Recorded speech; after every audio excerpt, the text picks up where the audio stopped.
open the door on the college basketball season here in Lexington, Kentucky, where championships are expected, and a Hall of Fame head coach has brought a championship to this program. We've got new faces, and we've got new faces in new places with this Kentucky roster. Some you're familiar with, some you will meet for the first time tonight. And they introduce themselves to the scouts that will be in attendance today. Every NBA team is represented here at Rupp Arena, and already the festivities underway with testing having already started.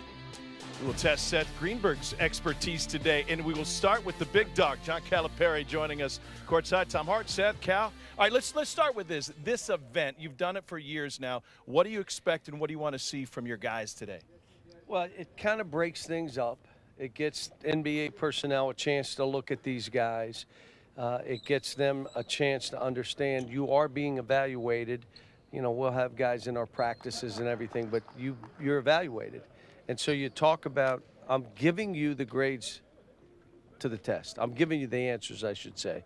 High motor, chatter, you know, doing what you do well. I mean, all those kind of things. So this is good. And we talked about it. I'm happy other schools are doing it now. Helps kids. It's good for kids. It's good for our game. Cal, uncommon year last year. Obviously, with the pandemic, the whole world was at a pause. This year, a little different. What is it to you and your program to be able to be with the kids in the summer, to have them over the house after workouts, to spend that individual time to develop those relationships you need to get where you need to go? The summer for us becomes weight training and conditioning initially. Some lose weight, some gain weight. Some lose body fat. Some just have to lose weight. Some gain. Damian gained 15 pounds. Being at my house and the team building that goes on just as important. Like they were over my house Saturday. We practice in the morning, and then they come to my house. They eat, and then they sleep. Now, you can sleep on any couch, any bed, anywhere. Just not my bed. Stay out of my bed. But then 2 hours and a half later, they get up and we go back and have another practice. But I want them to feel comfortable. We didn't have any of that. And it wasn't just us. All these college basketball players and students got cheated last year. I'm just happy it's over. Let's play. How about this? Our fans are what makes this go. We had no fans. We had no madness. No madness. That's sacrilegious. I mean, no madness. Your notes all left over for your State of the Union. What's going on with that? Is it going to be last year's notes, this year's notes? I mean, what's going to go on with Big Blue Madness? You're stuck with Hart again. Let me ask you this. The guys are over at the house. I don't know who's taking out the trash, if it's still your responsibility or not. Still me. That's the only job he has, first of all, I'm sure. But in terms of the princess is here, by the way. In terms of taking to the rolling to the curb, you look back on last season. Do you take anything away from that? You've got new faces. You got a new staff. There are new same guys left over, some of them from that roster. What do you take out of last year? I move on. I mean, that was, I felt bad. My whole job was to protect kids, both mentally, from the virus, from the season. Yeah. Tried to protect everybody. But this is now, we're in our element. I'm ready to go. I was like the summer having guys like this summer, I didn't miss one practice. Sometimes I would miss a practice or two, and I didn't miss any because I just want to be around the guys. Yeah. This is a good group. There will be separation at some point. I don't know when, but we've had 3 guys not practicing. They won't do contact today, CJ, Bryce, and Jacob. But they'll go and practice. You'll see them run and do that. We start practicing, hopefully, with a full team next week. Look at your team. New players, but also veteran players. Last year, you guys turned it over. Obviously, difficult situation in the guards. The guys you brought in are terrific in terms of taking care of the ball and making plays. Having that veteran group, those grad transfers, along with the talented freshman group, how do you immerse them with, you do actually have returning guys? Here's one thing. Tom, it may have been you asked me about transfers when they're older. They're on time. I always have, like, freshmen that it's the first time away from home that mom always got them up. So, but the best teams I've had here have had a blend of veterans and freshmen. And those are the best teams I've had. Ty, Bryce, Damian have really done some good stuff. But so has Severe. I mean, these guys, Keon's way better than he was a year ago. He had to get through the injury early in the year and then play. But again, there'll be separation as we go forward. What I think is fascinating, you see the incoming transfers. You're coming to us from Power 5 programs. Grady was a 2,000-point scorer at Davidson. These are guys who have played, unlike freshmen, they have played in big games, in sold-out arenas. They've played for championships in some elements. What is the value of that experience playing for Kentucky? Well, in the case of Kellen, I have to remind him, you scored 2,000 points, man. Score the ball. Severe did have 7 and change assists a game. But I said, dude, you also had 4 turnovers. You ain't doing that here. But I'll tell you what he's doing. He's picking up defensively. He's doing great things because defense starts on the ball. And if you can disrupt and be that guy, one, it's good for him, but it's really good for our team. And then Oscar came in and said, I want to average 20 rebounds a game. I said, come here, give me a hug. I mean, who wants to do that? And he could. He averaged a double-double. Half of it will be probably offensive rebounds. I mean, I always joke mountain masquerading as a man. He's a mountain masquerading as a mountain. I mean, like, he is absolutely I had to call. I humongous. called a friend of mine, Sammy D asked me about him. I said, he's 255 with 7% body fat. And Sammy said, it sounds like me. I didn't say 70% body fat. I said 7. Style of play. Watching you yesterday, watching you today, more floor gamers and playmakers, court's a little bit more open. What can your fans look for in terms of how you guys are going to play? Guard play to create is really good. Our ability to shoot the ball, you know, and I hate to say you start because there are shooters and there are makers. I need makers, okay? Yeah. I think this team has a bunch of makers. You know, the dribble drive has changed a little bit. And where did I go? I think you were the one that told me you need Toronto, to go see Nick Nurse because he's taken the dribble drive and put it on steroids. And I spent 2 days with him. We were in front of a tape 6 hours, and neither one of us knew it was that long. So there's some things that we're doing that changes a little bit of how we're playing.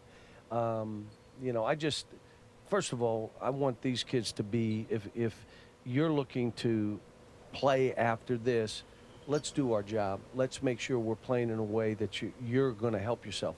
But you look at it, and Brad Stevens and I were talking. He came in a couple days ago, and he said the guys that get pushed out of the league are the ones that are trying to do too much.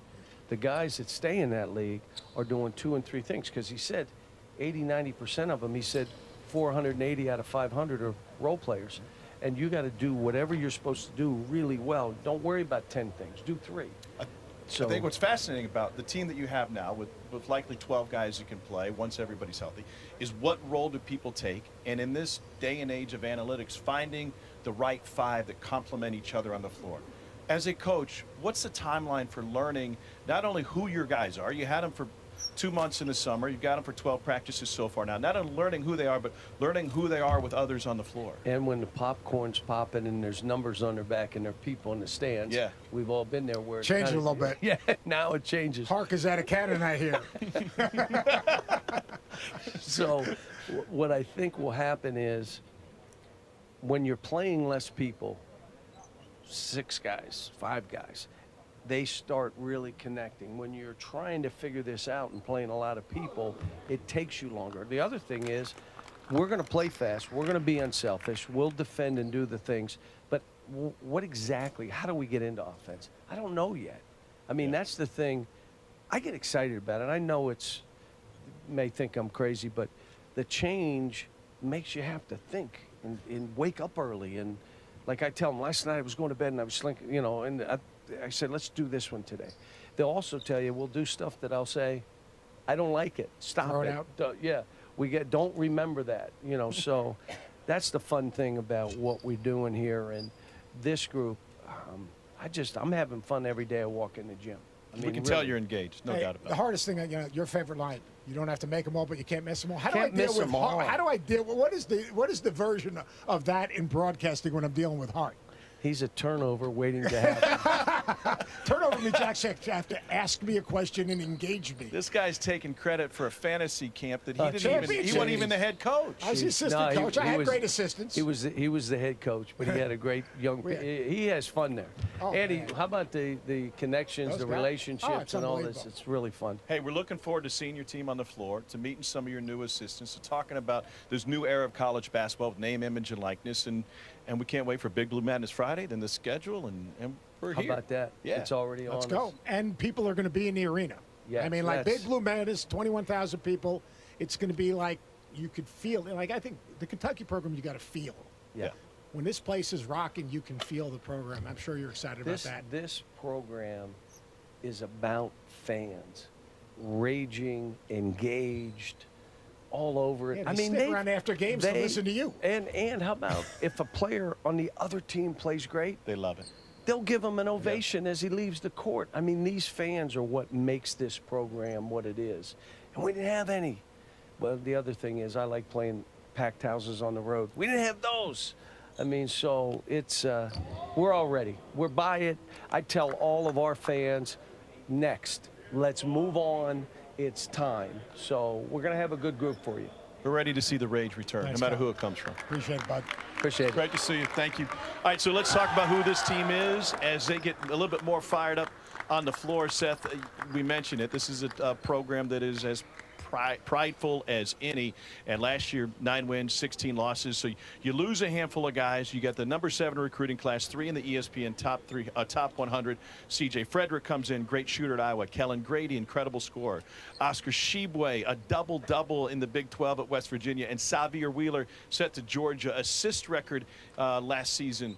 Now he's here to run the point. Yeah, and Xavier is the key in a lot of ways because he's going to get him easy baskets. He's going to enable Cal to play in the open floor, to attack, get paint touches, move the defense. So having an explosive, dynamic, what I call ball guard, playmaker, is going to be important. But also the maturity. When you have a guy like Kellen Grady, 2,000 points, played for a great coach in Bobby McKillop, has won a ton of games. That's absolutely huge. When you have type of players that come from winning environments, Oscar Tshiebwe, I mean, the ability to get extra possessions. Tom, you know how important it is. Yeah. You know, when you can get an offensive rebound and put back, that breaks the heart of your opponent. So the veterans and then the newcomers, I think they've got a really good mix. You want to tell us what any of this means outside of the obvious skip 21, blood with guards and bigs? Anything that we're just going to walk through it as we go? Yeah, we're going to walk through it. Go, look, everyone's excited about the 5 versus 5. There's Yeah. no doubt about it. The 3/4 of this, the beginning of this, is basically for the NBA people to have a baseline. And that's what you've got every team represented 2 and 3 deep. And what they're trying to do is get a baseline on where these players are so they can basically evaluate and build their resume as the season goes along. Here's Davion Mintz said they're working on the vertical right now. I'm fascinated by that, and I think, Seth, fans will be fascinated by what you just said. Fans watch 5-on-5. They don't watch practice. They don't watch drills. What do NBA scouts and talent evaluators learn from? This is simply immeasurable, so this isn't a drill per se, but learn from watching a player go through a specific drill. Well, a couple things. One, they're going to really get a feel for how coachable they are because as they're going through that drill, it's not just doing the drill, but doing it correctly. You know, like whether it's a perfection drill, whether it's a defensive closeout drill, whether it's a passing drill, whether it's a shooting drill. They're getting a baseline on, all right, what's this guy's release like? Is he shot ready? Is he down and ready? What's his follow through like? All right, now we're doing spot shooting. Then they're going to do some shooting that's off the move or off the dribble. How is their preparation there? They're going to do some concept work. So what's their basketball IQ in terms of playing out of space? So there are going to be a lot of things they're looking at, but this is the beginning. Like Cal made a great point yesterday. He said, these guys play great. That's one thing. They set the bar high. But if they struggle, maybe they don't shoot it that well. But by the end of the season, they're knockdown jump shooters like we saw Emmanuel Quickly, who just blew up his second season here. So I think it's really good for the players. They can't lose. Talking about breaking up practice, so they've had 4 weeks, 4 or 5 days of practice and 2 days. Now they get a chance to kind of walk in this building, interrupt. Every NBA team is here. It's just a different vibe that kind of keeps them motivated moving forward. We know the Toppins can jump. Jacob Toppin, 42.5 vertical leap among the interesting measurables. You know who else can jump? You're going to tell me? Orlando Antigua. Yeah, he can. He had crazy hops back in the day. Who says he doesn't anymore? I say. You're right about that. All right, so we welcome Orlando Antigua back to Lexington, back to this Kentucky staff. What did you notice when you came back? What has changed? What's the same? What are the expectations on John Calipari's staff? I think the expectations are always the same when we're here at Kentucky. Being back for the second time and just knowing what last year was about, I saw a different energy and a spirit in Coach that was exciting, and I think the players feel it. The rest of the staff sees it and feels it, and so it's been great. It's been great to be back here with him, and looking forward to seeing what kind of memories we can create. No one loves to create a cause greater than Cal. Yeah. And he's got a tremendous cause. I mean, we know how competitive he is. We know how much, quite honestly, last season hurt him because he's so prideful. He cares so much about the players. Yes. He cares about the big blue. I mean, he cares about the program. Coming back, putting together a roster in a pandemic, at the end of a pandemic, hopefully, knock on wood. Yes. What was that like, and what is this mix of players in your mind? Well, then you throw in not only the pandemic, but then you get the transfer rule changing, all that stuff, and how is that going to come into play, and how you start constructing a team.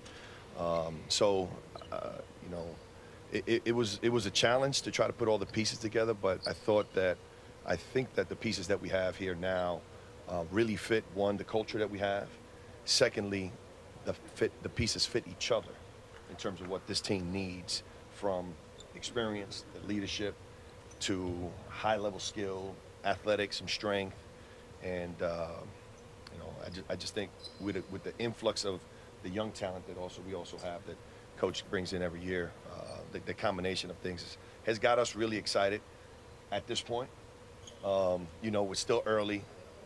We still don't know how we're going to respond and the challenges that each game is going to bring, but we're excited with the group that we have. And I think the thing I don't know that's talked about as much is the synergy and the chemistry amongst the players. And for us as a staff, that's really exciting. I'm curious, since you've been gone, now you're back. Obviously, you've been around great players. You've been in big programs. You guys have been part of big wins. I've been blessed, man. What have you learned about yourself, right? And how are you different now from last time you were here in Lexington? I've got a lot more grays. Join the club. I've eaten a few more. He went from a small forward to a power forward? Yeah, I'm more from a guard forward to a pulling guard, but I can get you 10 yards, Tom. That's good. That's good. I've been talking to Stoops and Vince about, no, never mind. Maybe. But just a more experienced, a little more seasoned, and just as grateful as always been to have an opportunity to impact the kids that we get a chance to coach. Yeah. Being able to help them change their lives, and people invested in us coming up, coaches, and now being able to share those life lessons so that they can be able to change their lives and apply it to their lives. It's really why we do what we do. You will be a tremendous asset to coach. I mean, like, your relationship, people don't understand how. When did Cal first come into your life? Explain. People, I think, forget about the relationship, where it started, how it's grown, how it's changed from a player to an assistant coach to bringing you back here. Because me personally, I've told you this in person, I think you're absolutely terrific for him, almost like a security blanket, because you will make sure that he stays where he needs to stay. I don't know if anybody does that other than Ellen. She goes above and beyond it. Yeah, and the girls. Brad doesn't have that. And the girls. Girls kind of go right back at him. I just think we've got a great synergy and work really well together. And Coach and I go back to when I was a player in high school and he first got in the UMass job and was trying to come in and recruit some of the St. Raymond's players, from Coach Gary DeCesar. And so back then to the 5-star days when Brew was coaching Station 13, to going to Pittsburgh, and Cal, being from Pitt, was an assistant at Pitt, knowing all his family and friends and our circles intermingling. It was like 6 degrees of separation. And so when the opportunity came after being at Pitt for 5 years, to go in and join his staff and learn the dribble drive and try to expand my recruiting base. We kind of hit it off, and it wound up working well. And we were at Memphis for 8 months, 9 months, and then came here and was fortunate and blessed to be a part of the memories that we created here. I'd love for you, before we let you go, to speak about the value of the relationship and knowing, for any assistant coach out there, any coworker, any mentor situation, knowing what your boss is thinking and knowing what his goals are and how he accomplishes those. You don't have to, communication isn't always direct person to person, but knowing what his expectations are. I mean, obviously we're in a relationship-based business, right? And working for your boss, you have to be able to fill in the gaps and try to anticipate where there may be some blind spots that you can fill and help. And it's our entire staff being able to work together, being able to, for us to have a synergy so that the kids feel that synergy, that everybody's together, everybody's rowing in the same way. Not just in the basketball office, in the program. Those things are important, and to be able to facilitate that and help communicate that to everybody that we come across is a big part of making sure that a staff is working the way it should be working. Great to see you. Welcome back, and look forward to a fun season. Thanks, man. Thank you, guys. Thanks for having me. Orlando Antigua, you see Oscar Tshiebwe's specifics on his measurables. Seth, I've never liked a mask better than when it's covering your face, so this is even better. You said at the beginning of that, I think it needs to be repeated, and I'd love for you to expound on it, how he can be helpful to Cal. Without a doubt. He understands Cal. He understands Cal's passion. He can also explain Cal to the players, which is really, really important. Cal cares so much, his passion for the game, but more importantly, his caring for them individually, collectively, their futures, not just while they're here, but 20 years from now. The family environment, it's kind of, sometimes it's not what he says, it's not how he says something, but what he's saying. And it comes from passion and love. And, Orlando understands that. He talks about filling in the spots. Cal is deeply passionate. He understands it. He understands to keep Cal up because he's always driving because he wants to hang another banner. Yeah. I mean, he wants to hang another banner. He wants every one of these guys to get drafted. He wants every one of these guys to have tremendous careers. He's got a laser focus. Orlando never has a bad day. Never has a bad day. I mean, flat out, I've known him since he was a high school player. He's always been that way. He's got an energy and a passion that really complements Coach Cal. You see the measurables still going on. We've got more action coming. This is a schedule of events to come. We are working our way down. We'll get to lane agility, individual work. You'll see perfection. That's like your drill. Well, if Jordan Rogers was sitting next to me, we would have a chance to attain it. But we can only dance with who we are with. Did his brother win a game today or what? I don't know. Sig Coleman's coming up to it. He's going to bring the energy, I promise you. We continue from Rupp and Kentucky Pro Day right after this.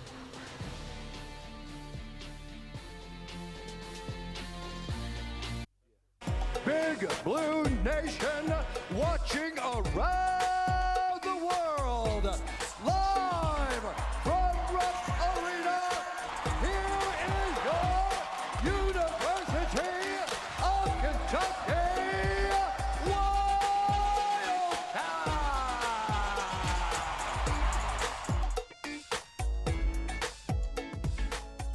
All right, here's what's on the docket regarding Kentucky basketball on the SEC Network. We've got Big Blue Madness coming your way right here at Rupp Arena Friday night, 7 o'clock Eastern. The Blue-White game October 22nd. A week later, Kentucky Wesleyan will take the floor. Then Miles College in here, and the exhibition season will be in the past at that point. Welcome back, everybody. Tom and Seth. Welcome in Sig Coleman, first year on the Kentucky staff. All right, Mr. Energy, where does it come from? Where does this passion come from that you have for this game and for life? I think first and foremost, as a player, I was really passionate about the game, and I think that has kind of carried with me along my journey as a coach. And so I try to keep the same passion, the same energy. And I was one of those guys, I learned from my coach that you're either two things, you're either an energy giver or energy taker. So I try to be the guy that's an energy giver to the players, and most of the time the energy becomes infectious, and the guys have fun with it. Like you'll see today that they'll kind of chirp at me a little bit, but it makes sure that we have a competitiveness about ourselves and we have fun by being competitive. So, Well, if you like passion, you're in the right environment. sure. Because the people here that you're working to represent, probably you won't find a more passionate group. No doubt about that. But all right, you come to Kentucky. Obviously, you've seen Kentucky from the outside. Perception of Kentucky from the outside, and now living it. What's the difference? Big difference. From the outside, obviously, you see the fanfare and how supportive they are, how well they travel. You obviously witness the hype machine behind Kentucky basketball, but actually living it is for me, it's still surreal. Like I'm still, like, even today at practice, I have to sometimes catch myself that I'm actually here, and it's I've always been a guy that dreamed big. You know, they say dream big, and I dream big, and so, but this is this is big. really big, and so, but once you get involved, once the actual job, it's what we do. It's basketball, and so. You kind of block all of that out, but you obviously understand that it is there and that this is on steroids, so to speak. But you kind of, can't get too high, can't get too low.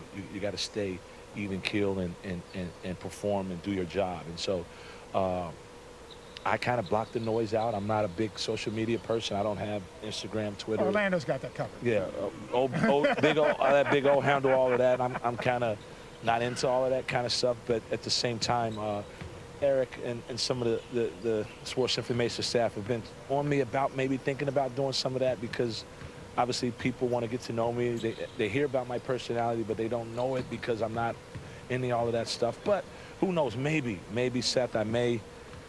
I've been thinking about it. We might be breaking it. We might be breaking a story right Yeah, now. Coach, I kind of feel like Chin's more TikTok than Facebook. Like if you're Facebook, he's TikTok, right? That's my. I don't Definitely TikTok. I don't do Facebook. Really. Definitely, I would be more TikTok. If you're putting it in perspective of whether I'm the energy dancing and all that kind of from a personality trait, yes, then Facebook probably more. TikTok. See, he was just taking a cheap shot at me. That's all that was. Because they say older people do Facebook. He basically used you to take just a smack at me. That's it. He's a bad teammate. It's unbelievable. It's only because I love you, and I love the depth of this team, right? So, walk us through how you learn not just who should be on the floor, but who could be on the floor together, and maybe not specifics of who works well with who, but the reps that it takes to learn which five interact best and produce best. I think it's a little early for that, but although we have those conversations as a staff, probably a little prematurely, we have those conversations. I think that that stuff would be decided in between the lines. I think that there's some guys right now are starting to separate themselves, and we obviously can see that.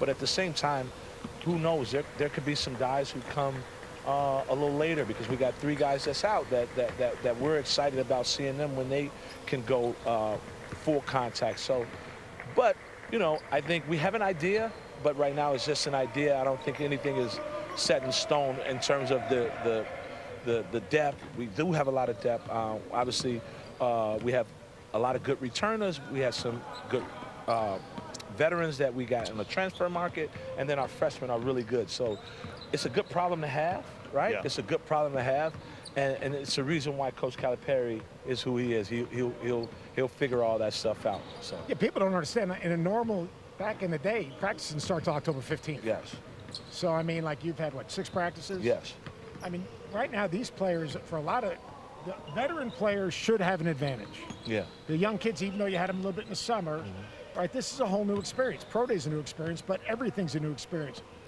How difficult is it, and you've been in this thing for a while, Yeah. do you think, to come in and do what Cal's done with all these young players, and how difficult would it have been last year? Everyone lost their mind, but to not have the summer, not have the extra practice workouts, not have the kids over. I mean, how difficult is that compared to what it is this year? Very difficult at the highest level of difficulty, because I don't think Coach gets a lot of credit, but he don't get enough credit as he should. Having a new team every year, and with all of the winning that he's done here, it's almost impossible, but he's been able to do it. He's been able to weather the storm and bring in new guys, get them to share, get them to play hard, get them to play together, get them to keep the main thing the main thing. It's kind of like what I like to say. He's been able to do that time after time after time after again, and I don't think he gets enough credit for that. Like, that's remarkable to have a new team every year and to have had all the winning and success that he's had in that environment. It says a lot about how good coach is in this business. You know what they miss right now? I'm just looking at the guards and the bigs working out. You know what they miss? They miss you. My energy. Your energy. Yeah. We need should to let 'em thank go. you for being here, but these guys need a little boost right now. They need a to little get a little boost. fired up. Absolutely. Coach I'm them ready up. to go. I'm Tim, ready to thanks, go. man. Thanks, Great to thank see you. you. Appreciate Looking it. forward to the season. Coach. Tim Coleman. Appreciate it, See, it's beautiful, Seth. He goes right to work. Yeah. Goes right to work. One of these days we'll get you to work. I don't know when. I mean, you were busy. I mean, we understand you're the mayor of Lexington. I like it the way it is. You had a big game yesterday. Great call. Congratulations on the call. Kentucky football looked pretty good. That defense flying around, very impressive. That's the way they're going to try to play defensively. Very good. By the way, I'm not going to take shots at you anymore, but 'Cause I said something nice about you? Didn't you get a picture taken with Nick Saban this week? Yeah, and I'll never probably be invited What back. happened to Alabama? Oh, boy. Here's the roster. We talked about a couple guys, just as a heads up that will be limited and we won't see in all the team stuff. Jacob Toppin, C.J. Frederick, and Bryce Hopkins haven't been full go in practice, so you'll see them on the floor, but once you start seeing team stuff, they won't be active, which is too bad for them because these are guys who are going to play a role. What do you see when you look at this roster? Well, here's what I see. I see there's a great mix of obviously experience and young, talented players. The veteran grad transfers are going to make a difference. But yeah, if we can go back to that first page, if that's at all possible, just a quick rundown. Ty Washington, I got a chance to be around him at Cal's fantasy camp. Yes, I did win a championship, but I also got a chance to be around these guys. He's got a great energy. He's a 6'3" guard in the type of guards that Cal's had great success with. And you know, he's a 6'3" guard. I call him a ball guard. They can score it and make plays for others. He's going to be a really good defender, which I think is going to be really important. Jacob Toppin, you know, he's got a potential. He's been out for a while, but he's long, athletic. C.J. Frederick is not a good shooter, he's an elite shooter. But all these new guys that have come in, Tom, they take care of the basketball, and that's huge. You start with Ty. Let's take a look at some of his action. You see what he looks like when he's got the ball in his hands. Describe him as a player and translate from where he was to now playing in the SEC. Yeah, where he was, I think he's what I call a ball guard. He's a scoring point guard that can make plays. He can make plays off the bounce. He can stretch the defense and shoot the three. He's got a middle game. He's got a physical body. He's got a little Tyrese Maxey in him, and the energy and the enthusiasm he plays for the Kentucky fans. I think he's a perfect John Calipari guard because he's not just a point guard. He's not just a two guard. He's a guy that can make plays and make shots. These guys were all player of the year in their states. Damon Collins, Hopkins, who I mentioned we won't see a ton of tonight, but will be playing on the interior. The point guard position is fascinating to me. You mentioned Ty Washington, and then Xavier Wheeler averaged over 7.5 assists a game for Georgia last year. Will they both be on the floor at the same time, you think? Oh, for sure. I think they can play off each other. The thing about Xavier is that he's going to have the ability to push the pace. He's going to have the ability to get in the lane, make plays, draw two defenders off a ball screen, make the right play. He's got all different ways to finish. Little guards have to find different ways to finish. You see that off leg, but here's where he can really make a difference for Cal. Pressuring the ball pressure buys time. He has the ability to disrupt. He's really worked hard to improve his ability to make shots, but the ability to have different ways to finish, see plays early, get them easy baskets, get out in transition. That's what he's going to bring to this team. So an explosive guard that can get in the lane. If you're a little guard, two things you got to do. You got to get in the lane and create and finish around the basket in different ways, and you've got to impact the game defensively with ball pressure. He does both. What role does he play, Wheeler specifically, in getting this team to be more up-tempo? His initial push and what they're working on in practice, obviously, off the outlet pass. They want to actually get to a 45, get a paint touch, compress the defense, and then spit it out and make plays. He has the ability to do that. He can advance pass, but he can also get downhill. And when he gets downhill, he's going to make plays, as you saw with the 7.4 assists a game. I think he's going to be a dynamic part. I would say you would think a little bit of the toughness and the speed and the ability to get in the lane of a Tyler Ulis. you know, ideally that would be the role that he could play for this team. That's a pretty good comp. Cal mentioned his turnovers last year at Georgia. I feel like a lot of those came when he was trying to make plays. He doesn't necessarily have to have the ball in his hand that much here, right? That's Kick, drive, find a score. Yeah, he's going to have the ball in his hands, but he's not going to have to do as much. Yeah. So the game's going to be easier, and he's going to have bigger gaps because if you have certain guys on the floor that can make shots, now you've got double gaps just creating spacing because of guys that can make shots. So I think he's going to be a really interesting player to watch. I think people will really enjoy the speed, and I'll tell you the perimeter guys are going to enjoy it because, you know, the best threes are step-in threes, and he creates step-in threes with his ability to get downhill, get 10 touches, and then spit it out to open step-in threes. There's something to be discussed, and maybe we get to it during this broadcast, of the ability for John Calipari to go into the transfer market to find guys who have come as established in their roles in college basketball. We can get into that a little bit later.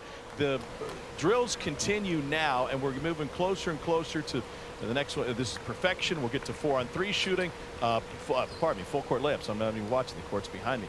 And then we'll walk through more. This is a and more. layup. That's not a handoff. It's not a, what is that, We're gonna DHO run into or what is zone it? read, we Zone got read. RPO. RPO, there we go.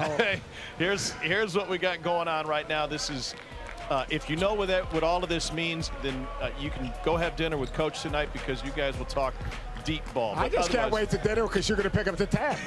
There's no doubt about it. You're in my town. Adopted. We got more coming from Kentucky Pro Day. We'll return to Rupp right after this.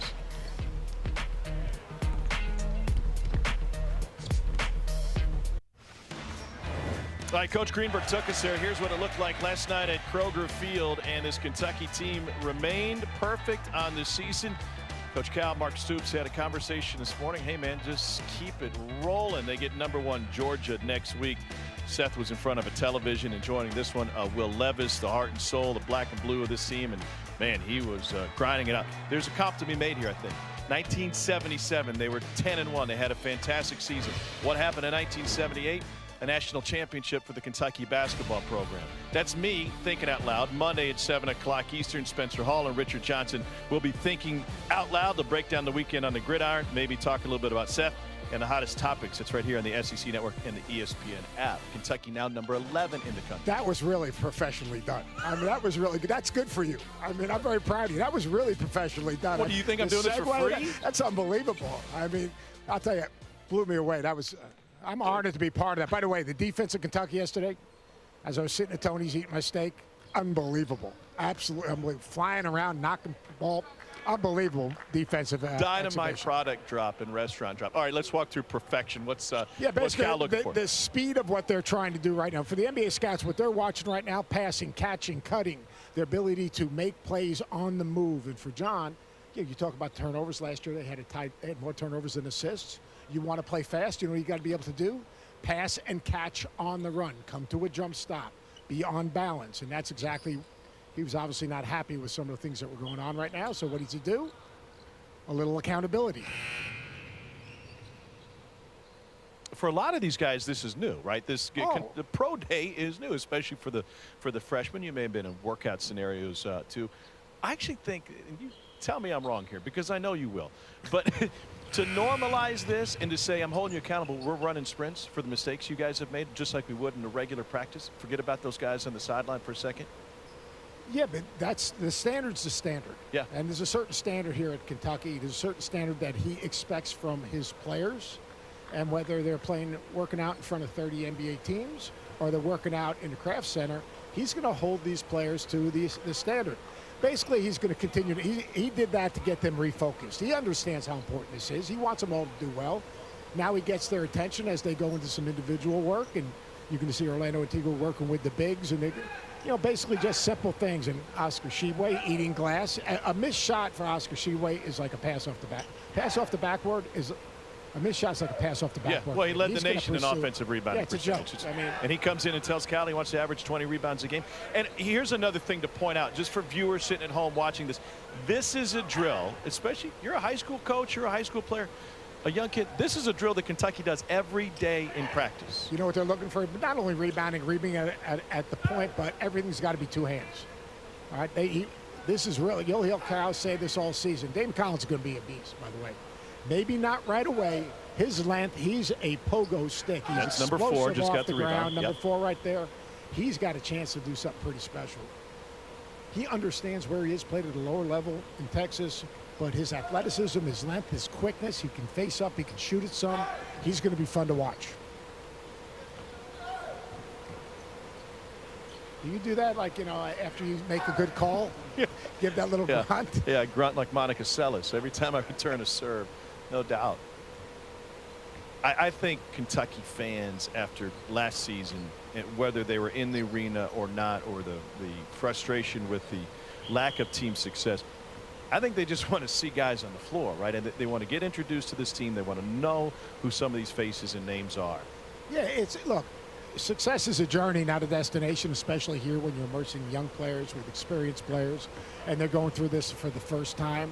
But I think the Kentucky fans are going to love this team because, being around them, they have a feeling for each other. You can see how they interact. As a coach, you can tell of a team, once you walk in a gym, how they much respect and trust and care for each other.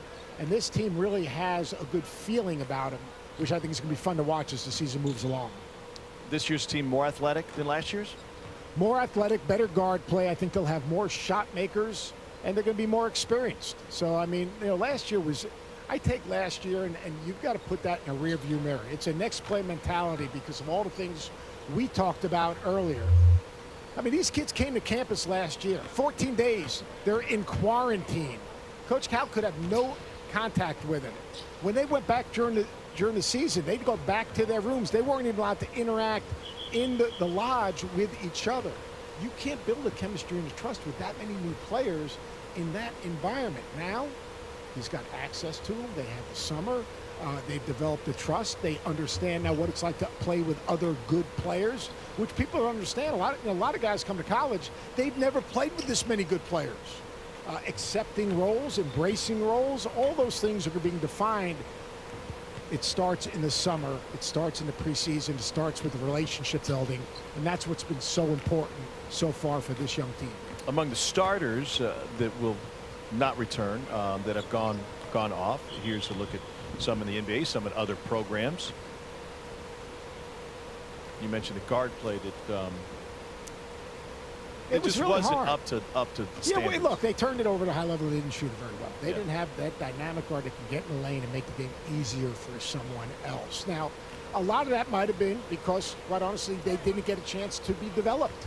Like, player development took a step back last year all across the country, not just at Kentucky, all across the country. That's why the teams that advanced, the teams that had good seasons last year, were veteran teams that had been together, teams that had shared experiences, teams that had a toughness because of past history.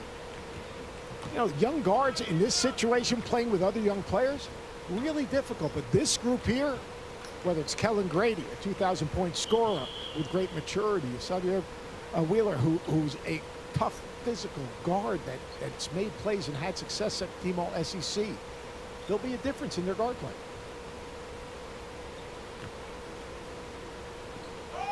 And look at this speed. Now, this is going to be a big thing, for Kentucky this year. There's just a quick advance pass. Again, passing and catching on the run, running the floor consistent. Look at Oscar Tshiebwe run the floor.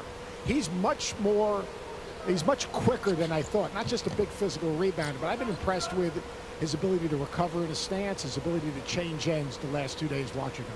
Big Blue Nation salivating watching a simple drill like this and thinking, this is what a modern offense can look like, right? Do we see a change schematically in what John Calipari wants to do from an offensive standpoint this year? 2 years ago, they averaged 83 points a game and led the SEC in scoring. They're going to shoot more threes because they got more three-point shooters.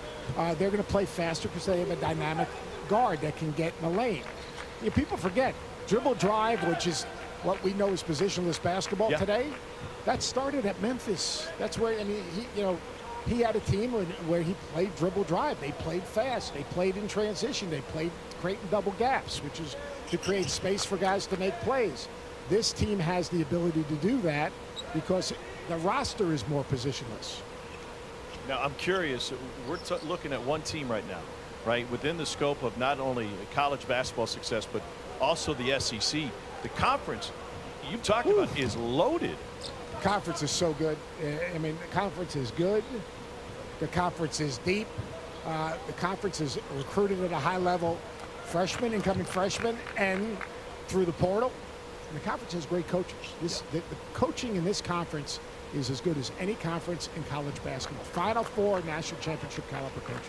We'll let Seth's conversation about the SEC continue. Kentucky Pro Day will continue as they keep going end to end here at Rupp, in a preview of what's to come as all of the NBA scouts and every team in attendance gets eyes on this year's version of Kentucky basketball. Here's what's coming up next. We got 4 versus 3 shooting. Skip 21. More shooting down the line. 5-on-5, the tail end of this Kentucky Pro Day.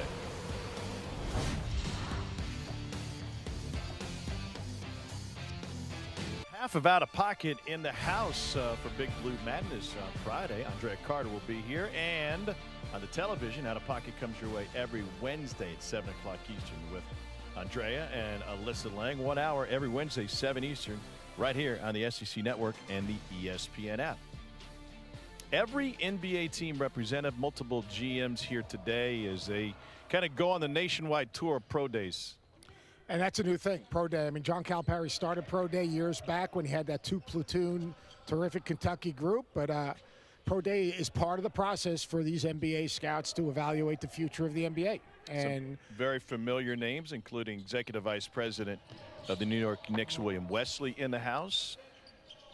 Walt Perrin, longtime scout for the New York Knicks. George Felton from the San Antonio Spurs is here. I mean, these are the guys that are bringing the information to the general managers, and a number of general managers are here as well.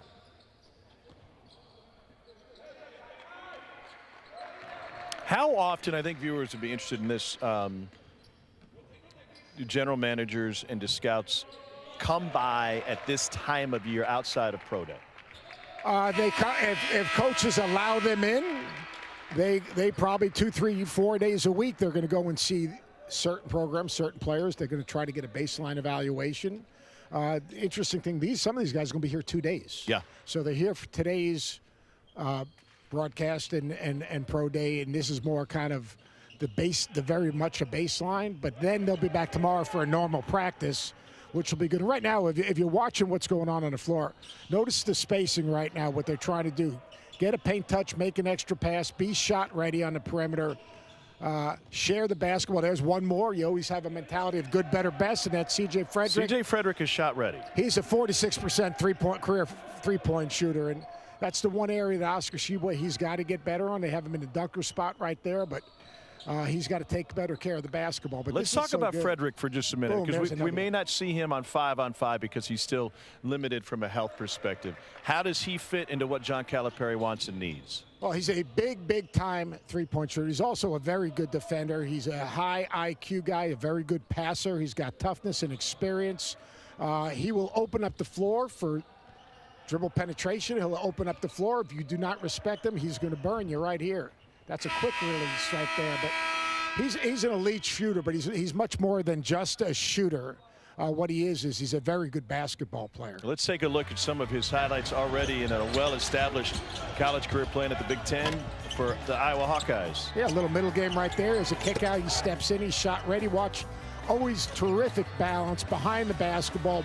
Does a nice job of moving off the ball to create windows to get open. And he's got terrific range. But I was impressed last year watching him. He's really a good defender. He's a physical, tough defender and a very good passer. So you make shots and you can pass it and you're competitive, you can play for John Calipari. 2018 Kentucky Gatorade Player of the Year, and has talked about his most memorable moment winning a Kentucky State High School championship right here in Rupp Arena that same year for Covington Catholic before going on to play at Iowa. Honorable mention, all Big Ten. I hit on this earlier. I think there's so much value in the transfer market when you get kids from major programs that are winning programs. Yeah, look, they understand. First of all, just the idea, say you're a freshman. You haven't prepared for a road game in the Big Ten. You haven't prepared for a road game in the Big 12. You don't understand, like, you can talk about playing hard. When you get to this level, every single young player, playing hard is redefined. Like, your definition of playing hard and what playing hard really is to be successful and be a winning player in the SEC is totally different. And then how to be a good teammate. with other good players and understand champion a role. Like these guys here, these NBA guys, all right, there are very few LeBrons, there are very few, Kobe's, there are very few Garnetts, there are very few Durants. But you know what the NBA has a lot of? Guys that fit a role. Yeah. And that's what Cal was talking about earlier in this practice started. 100%. And at Kentucky, you've got plenty of strengths. Don't show people, like I know Cal talks about this, don't show people what you don't do well. Show people the best version of yourself, and the best version of self is playing to your strengths. I love the fact that you were talking about learning how to play hard, and resetting those limits that you thought. And how much of that then can C.J. Frederick, using him as an example, how much can he teach that to the new guys? Because where do you learn that from? You learn that from reestablishing your own limitations, but also seeing what others who have been through it do. I'll tell you how he helps the young guys. So they'll have a hard practice, and some of the young guys will never practice that hard, that long, that much, and they might come in and not understand it. But when you have a voice in your locker room, you need someone to coach your locker room. When you have a voice in the locker room that can say, this is what winning is all about. This is what we have to go through to get where we need to go, as opposed to the coaches. A player-led team is so much better than a coach-led team. Sure. So when you have veteran winning players in your locker room, it helps the process for these young players. I use the example, Tom, when I was at Virginia Tech, we had a guy named Brian Randall who was a great quarterback at Virginia Tech. He played basketball 1 year. We're at Syracuse. We lose the game. We didn't play very well. Game's over. I'm about to speak to the team. He goes, Coach, can I say something to the team? Gave one of the great speeches of all time in our locker room to our young team that we started 3 freshmen that year. Having Brian Randall in our locker room helped those young guys grow up. Having Kellen Grady in the locker room, having C.J. Frederick in the locker room, having Oscar Tshiebwe in the locker room, having these Xavier Wheeler in the locker room, having those guys in the locker room is invaluable for the young players in this program. I love the idea that a player-led team gets more accomplished than a coach-led team. It's why I spend more time listening to you than our producer, because you're going to lead me. You're going to take. Wow, I got a compliment. I got a couple in my back pocket. Lead us to break is what we're going to do. Ty Washington, one of the talented freshmen. At least I thought we were going to do that. See, I misled myself. Let's do this. Let's talk a little bit more about these freshmen.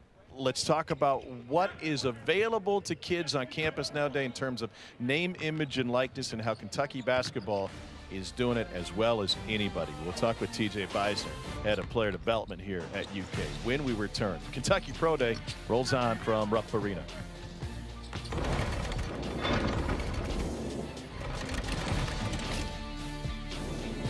Big Blue Nation watching around the world. Live from Rupp Arena, here is your University of Kentucky Wildcats. Big Blue Madness coming your way from Rupp Arena Friday night, 7 o'clock Eastern. Jimmy Dykes will be here. Debbie Antonelli will be in the house. Sean Farnham making a West Coast trip. Andrea Carter in the house. I mean, it is a cavalcade of superstars. I know the dinner the night before is going to be epic. It will be. We'll have Farnham pick up the tag. We got a bunch going on, including There's a lot of guys with short arms in that group, I can tell you that much. If we want somebody to talk to us about sponsorship opportunities, we got the right guy. TJ Beisner, Director of Player Development.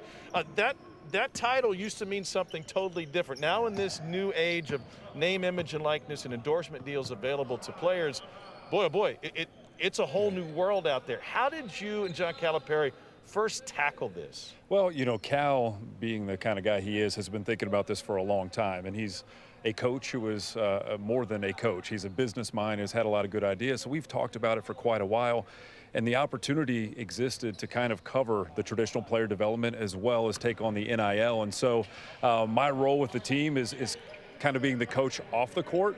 And what we talk about, the word is branding that everyone wants to discuss when it comes to this. We focus on engagement because the opportunity here at Kentucky, because of Big Blue Nation, exists through engagement. And so that's a concept that has been around for a long time with the stuff that the people in the athletic department here do. So we have told the guys, you grow your brand through engagement 2 ways. One, the court. Yeah. You become the best basketball player you can be. That's where you're going to make real money, not NIL. That's where you're going to make the real money. And then also engage in your community. And whatever that is, Big Blue Nation, it's campus. If you're into music, into movies, that's also your community. So really just trying to show the fans who they are, because that's the advantage of being at Kentucky. They will carry you. Big Blue Nation will. You talk about engagement. Social media is a big part of engagement. Is it coaching them through that? Is it having them understand who they are and how they win in the business world? How do you go about doing that? Yeah, education is the big piece. And Coach Cal has really said that this position has to be about protection and education. There are a lot of opportunities to make money, but that means there are also opportunities for people to approach you with things that may not be good deals. So we have an opportunity at Kentucky to educate them on some business, negotiation, taxes, things like that. But for years, they've been receiving training on social media, through Eric Lindsay and Deb Moore, and then the people in the athletic department have done a great job with them, and that is continuing. We're just now talking about it in the context of how you're now able to monetize it and why you want to be good at that, why you want to be engaged with Big Blue Nation, and why you want to show people who you are. And so that's really sort of been our focus. And, at the end of the day, you come to Kentucky because you want to be the best basketball player you can be. That's why every guy is here. They're not coming here because of NIL. I had two questions. When you told them they had to pay taxes and how much they had to pay on each deal, what was your reaction? Well, yeah, so here's the thing. Cal's going around and saying, there's a guy out there, Mr. FICA, and he's going to find. And so what's funny is we brought in someone to discuss with the team taxes, and he said, hey, so I want to talk to you guys. You know what you need to do with the first half of your money? And Xavier Wheeler says, yeah, Mr. FICA. And this look, he goes, what?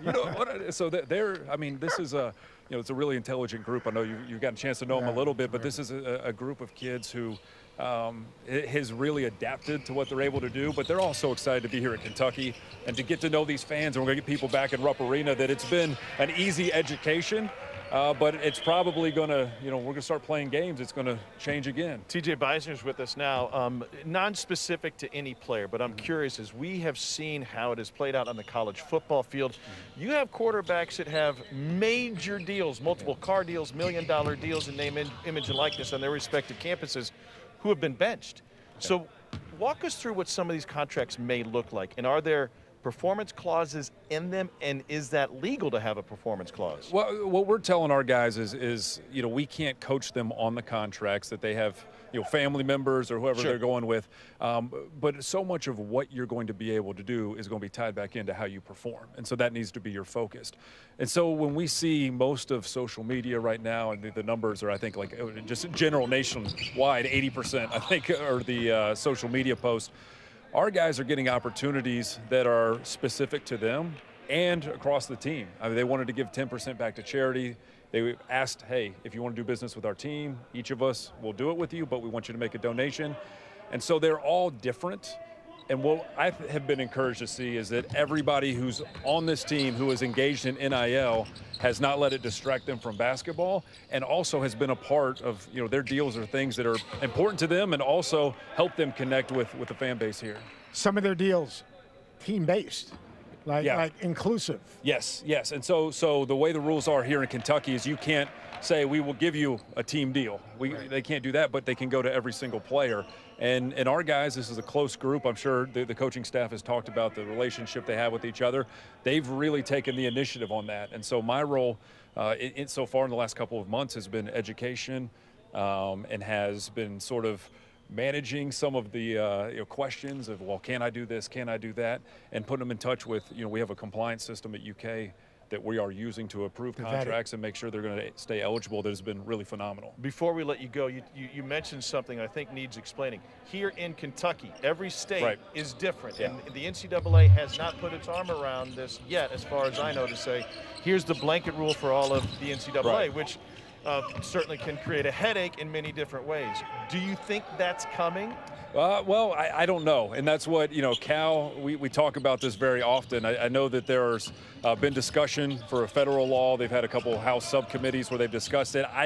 And watching that, haven't gotten the impression there's been a lot of progress there. But, we're coming from a standpoint, and Cal will say this a lot and has, We just want to remain flexible and nimble with whatever rules we have here in Kentucky, that we're protecting the kids. That's number one. You know, just as Cal's vision has been players first and building the program on the court, that's really the approach we've taken off the court as well. Players first, and everything from there helps the university as we take care of the kids. People want to buy tickets, corporate sponsorships, but it really starts with these kids. Seth, he's really good. You should take him on your next speaker. I was going to say, come to the fantasy camp, play for me, and then make me some money. TJ, thanks for dropping by, man. We really appreciate the you. insight. It's a new era, and I think we're all better off learning more about it. So thank you. Well, I appreciate it. Thanks for having me, guys. Tom will call you 5 minutes from now. He needs help as well. I got some ideas. He's got deals, though. I can tell you that much. Pro Day continues. Tom and Seth will walk you through the rest of it. We're getting ready to get into some of the more interesting stuff, the 4-on-4, the 5-on-5.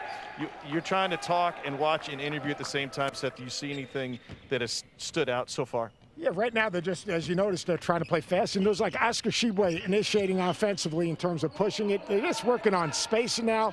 This dude can get to the rim anytime he wants to. Oh, he's a blow-by guy. And he has little guards. What two things they got to be able to do? Quiz for you, Tom Hart. Okay. What do little guys have to be able to do? They got to be able to finish. Different ways. Different ways. And number two, what I got to be able to do? I wasn't listening earlier. What else is new? Pressure the basketball. All right. They've got to be disruptive defensively, and he can do both of those. I really like Collins. I think Collins, as he grows and understands the speed and the physicality of the game, he's going to be really, really good because number 4, he's really explosive, and he can impact the game at the rim, and he's also going to be able to do some things away from the basket. You said understand the physicality of the game. He's not a big guy, right? He is of a slight build. 6'9", 202 is the numbers we get. So walk me through the difference between being physical from an understanding standpoint versus being able to get in there and bang. Like, he doesn't have to bang. He's going to use his quickness to get to the rim, but he's also going to understand if he does take a hit, how to fight the hit. He's going to, like Kevin Durant, right? He only had one rep of 185 pounds at his combine, sure. But he's pretty strong and he can play strong. This guy plays above the rim. He's a quick jumper. All right, he finishes, again, another guy can finish all different ways, but I've been impressed his ability to run the floor. I've been impressed with his ability to face up. I've been impressed with his ability to listen, hear, and want to get better. His skill level is at a high level. The speed of the game, it will take time to catch up, but I really think he's got a chance to be really a special player in time. Look at this. That's a high percentage shot. It is. But that's something that people said, I'm not sure people could see him catch, rip, and get to the rim. Pretty good on self-swing. Notice the spacing here. Corner spacing, floor is open. They're going to try to create what I call a double gap. Let's listen to Cal maybe.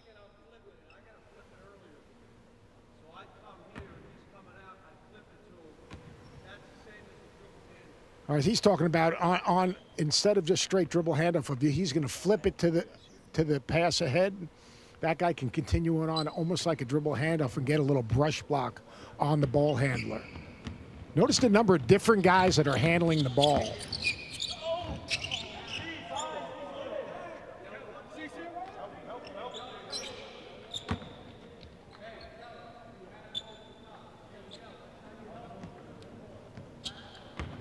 Big thing here is spacing. Look at the different guys that are handling the ball.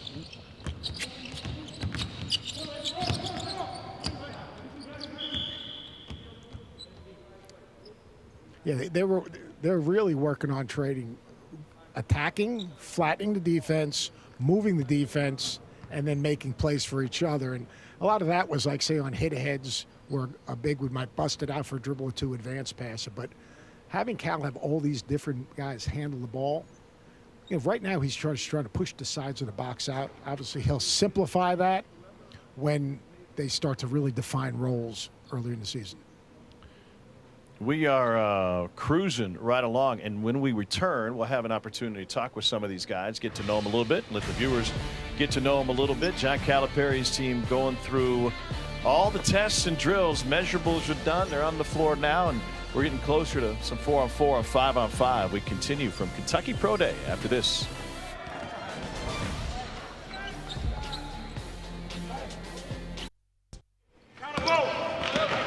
Kentucky Pro Day continues here from inside Rupp Arena. Time to get to know some of these players, and we start with Oscar Tshiebwe, transfer from West Virginia. Let's start with this because folks are trying to get to know you a little bit. This is a new campus to you, even though college basketball isn't new. Yes, sir. Tell the folks at home how many languages you speak. I speak basically 5.5. The half I understand the most likely, but I don't really speak good. Walk me through all of them. I speak Swahili, French, Lingala, Kasai, and English, and Kokongo a little bit. So you've been here since June. Do you speak Calipari yet? I mean, do you understand his lingo? He's a pretty direct communicator. Yes, I try to teach him French. Oh, he speaks French all right. You came here and you told him that you were going to average 20 rebounds a game for him. Yes. Is that a real goal? Is that possible for you? I think anything is possible when you work harder. It could pass. I can get that. That's not a big deal. Like, I believe in myself. I'll work harder for it. Give me the scouting report on Oscar Tshiebwe. What does it look like, your strengths, and if you care to, maybe what some of your weaknesses are that you want to improve on? The one thing I want to improve is more my jump shots and the passing. That's the one thing I got to improve more. But my jump shot is getting better. I've been working with the coach and everybody. We're in the gym every day, getting better. A McDonald's All-American coming out of high school, going to West Virginia. You've said you thought you were one and done. Yes. God works in mysterious ways, right? Has the game returned to fun for you? Is it now fun again? More fun. I'm having fun. I'm so happy being here, and I keep working. It is something, a gift God give. And I gotta keep working harder for it. If you can get John Calipari to speak French by the end of the season, it will be a gift that continues to give. It's great to meet you. Thanks so much. Best of luck this season. Thank you very much. I'll get him to speak French. I'll keep teaching him. I can't wait. All right, let's get to the other side of the floor. Seth standing by with Keon Brooks. Keon, KG veteran. All right, what have you learned the last 2 years that it's going to help this team and you reach the goals you guys set for yourselves? The biggest thing I learned that it takes all of us to get it done. If you're out there feeling like you're by yourself, you feel like you're hard to be locked in and confident. But if you know you got the guys behind you, you feel good, and we all go together, we can get anything done. Got a lot of new teammates, some veteran guys like yourself. Excited about this new veteran. We'll get to the freshman in a second. Tell me a little bit about each other. Oscar Tshiebwe, first thing comes to your mind. Great, good with his hands, very strong. Then Kellen can really shoot the ball, can score. CJ shoot the ball as well. I think we just got a good variety of just older guys that's done it before, even though it's been at different places. That we don't have to teach the same stuff every day because we can get it and move on. What about Sahvir? Oh, Sahvir gets in the lane. He makes the best play every time down. And it's just good to have a point guard like that. You're going to get a good shot every time. Now, I got to ask you about Oscar because you said a brick wall. So, if you're scraping down and doubling and Oscar gets a rebound and he's going back up, what is that contact like? It's I can't even describe it. When Oscar gets a rebound and he brings it down to go back up, he's taking the whole team with him, and it's an and one. The whole team? The whole team. Just, let's go. The ref, a cheerleader, he's dunking everybody. What should the Big Blue Nation expect of you this year? Just for me to continue to get better like I did from my freshman year to my sophomore year and to now. Just continue to show my versatility, expanding my game a little bit. But, the main thing is just to play hard every play and just give us a chance to win. What does Coach Cal expect from you in the locker room? And now, because we're not with the same COVID restrictions, how difficult was it last year? Practice, go to the lodge, grab your food, lock your door. It was extremely difficult because we didn't really have that time to bond and mesh like in years prior. Especially, having 10 new guys last year. I was the only returner, so it was just weird. You're not really getting to spend time with your teammates like you want to. But this year has been completely different. Restrictions have lightened up a little bit, so we've done a good job, hanging out with each other, playing pool in the lodge, kicking it around in the locker room, just spending that quality time that a good team needs. That's good. Well, have a great season, man. Appreciate you. All right. Send it back to you, Tom, with Ty Ty Washington. By the way, Tom, be easy on my guy Ty Ty because he doesn't have a ton of personality. Yeah, Ty Ty's going to carry it. We know that because he's already got the juice. He's got the smile. Fans getting to know you a little bit. I was fascinated just kind of going through your background a little bit. Allen Iverson is a guy that you looked up to. What about his game did you like, and what do you know about his game?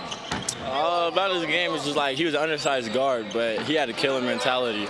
Like every night he went out and he just felt like nobody could stop him. So he just went out with that mentality and he went at whoever was guarding him every single night. So I took that from his game a lot. Just every night go out, play hard, no matter who's in front of me.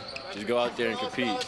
He also had a wingspan, right? I mean, that crossover came from the wingspan. You're 6'3". Yeah. Your wingspan's 6'7". Yeah. Yeah. How does that impact your game? Defensively, offensively, either way. Yeah, I feel like it impacts it a lot. I mean, I'm not the fastest guy out there, so when I'm guarding somebody smaller, once they get a step on me, I still have my long arms to, still bother the shot or get in the passing lanes. That's where I really use it the most. Just after I hedge in, just come out, just throw my arm up. I always get deflections. So I just take the little things like that. Just using my wingspan helps a lot. You guys first got here in June, right? So you get a couple months over the course of the summer, then a handful of practices now, kind of getting into that rhythm. How do you ingratiate yourself with a new team? Whether it's the other freshmen, the guys who have been here, the transfers that are coming in new to this program. I just feel like when I first got here, we were all kind of like, we were all kind of scared to somebody who's going to be the alpha. So it was just like we all didn't want to step on each other's toes. But as we just, had the whole summer together working out every day, it just kind of came over time. So it's just like everybody on the team has a voice. Everybody, so if anybody on the team could say anything to anybody and we all listen the same. So it's just like we just been together real connected. So I just feel like once we stay connected off the court, everything on the court translates. All right, I want you to give me some labels for some of these guys. We'll just do this rapid fire, all right? Got you. Best shooter on this team. Me. Fastest player on the team. Xavier. Yeah, because I knew that wasn't going to be you because you already gave me that hit. Right. Strongest guy on the team. Oscar. Who has the best leadership skills? Leadership, I'd probably say Keon. Yeah, definitely Keon. What kind of value does Keon have? He just talked with Seth about being in this program, knowing the expectations, and knowing what John Calipari's like once the bullets start flying. It's just like you said, he's been here the longest out of all of us, so he knows how Cal really is. So every day leading up to the season, to our first practice, we always ask Keon what's it gonna be like? Because he knows. So it's just he's not gonna tell us anything for us to do something bad. So it's just we're just gonna listen to Keon. He's the vet of the team, and whatever he says goes pretty much. Ty, love the smile, love the energy, love the attitude. Yes, sir. Looking forward to watching you play. Sir. We need to get the new kicks, all right? Oh, yeah, for sure. Got you, right, yeah. Let's go back to the other side of the court. Seth. Kellen Grady, 2,002 points at Davidson. I called a bunch of your games last year. Why Kentucky? Ultimately, I thought Kentucky would give me the greatest chance to really expand my game, playing against the best competition every day, playing on a big stage, which ultimately for the next level, I think it's important to get repetition on such a stage, and just learning how to play with great players. I think that's one of the biggest things for guys moving on to the next level at whatever level of professional basketball is. The guys that know how to play with good players and know how to be efficient and be assertive around good players are the guys that usually stick. So I think playing for Coach Cal, he has a history of success in making players better. And I wanted to win too, and there's no better place to win than here. No doubt about it. In terms of this environment, what has it been like? All right, now that's why. But now that you've been here, right, what has this been an experience like? Because you're coming from a great coach, Coach McKillop, very good program, small campus, right, to the biggest of the big, and you're going to experience it this Friday. You're going to have Big Blue Madness. There's going to be 22,000 people here. Oh yeah, losing their minds. Yeah. So what has this experience been like for you? It's been a growing experience, honestly. Even at my age, playing 4 years of college basketball, coming to a place like this and just being able to experience the atmosphere of the city of Lexington, 30,000 students. We're so fortunate to have an arena like this. And just the adversity you go through every day. It's not easy here. You're going to have a few days of bad practices. You could have 2 or 3 weeks of a tough spell, but I think it's really important to stick through it and really trust his vision, because like I said before, he has the track record, and it's been an unbelievable experience for me. It's probably been the best decision I've ever made, and I really feel like I've grown just since I've been here. Your team, this team, You got veteran guys. Yep. You've got the grad transfers. You've got some young guys. What is it like taking those three groups, meshing them together to be the team you guys want to be? I think it's the perfect combination. You have experience to kind of keep guys, in tone sometimes and just provide that secondary leadership outside the coaching staff. We got young guys who are uber talented, who are just ready to play, and they've never really been coached, as specifically as they have in the first few months here. So, they're able to just hear things and kind of pick things up on the fly.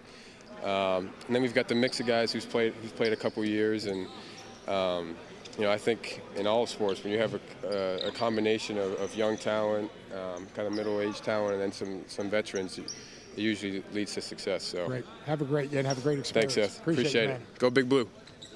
Seth, he already knows. I mean, he's delivering. I think what's fascinating, you look at the guys that come in with experience. Kellen Grady started 113 games in his career at Davidson. C.J. Frederick started every game that he played in 2 years at Iowa. Oscar Tshiebwe started all 41 games that he appeared in over 2 years, or a year and a half, I should say. So these guys came in as established, already experienced. Xavier Wheeler playing at Georgia. Grady, first team all-conference in the Atlantic 10. A-10 Rookie of the Year a couple years ago. Took its team to Division I championship in Massachusetts. I mean, it's a little bit different than what we saw from the grad transfer, which wasn't a portal, but from the grad transfer part. And now we get the transfer portal. And I really think, right, John Calipari with the one-and-dones started doing it. It worked with elite players, and then everybody else said, hey, well, it's a pretty good idea, right? I mean, it didn't take long. First, it was the evil empire. He's Right. ruining college basketball, and then all of a sudden people said, wait a second. And what did they do? Obviously, other people started to have the same model. Cal usually a little bit of step ahead. I think the biggest thing, I'm listening to your interviews with the guys. You probably didn't listen to mine. But the maturity. Yeah. And understanding where they are, what they represent. But also, it's very rare we have these conversations where you get really talented players talking about their teammates. Yeah, well, we get to see how they play together in just moments. Pro Day will continue. We're going to go 5-on-5. You get to see these guys on the floor in a preview of what this Kentucky basketball team is going to look like once the regular season starts. 5-on-5. What you waiting for? Coming up next.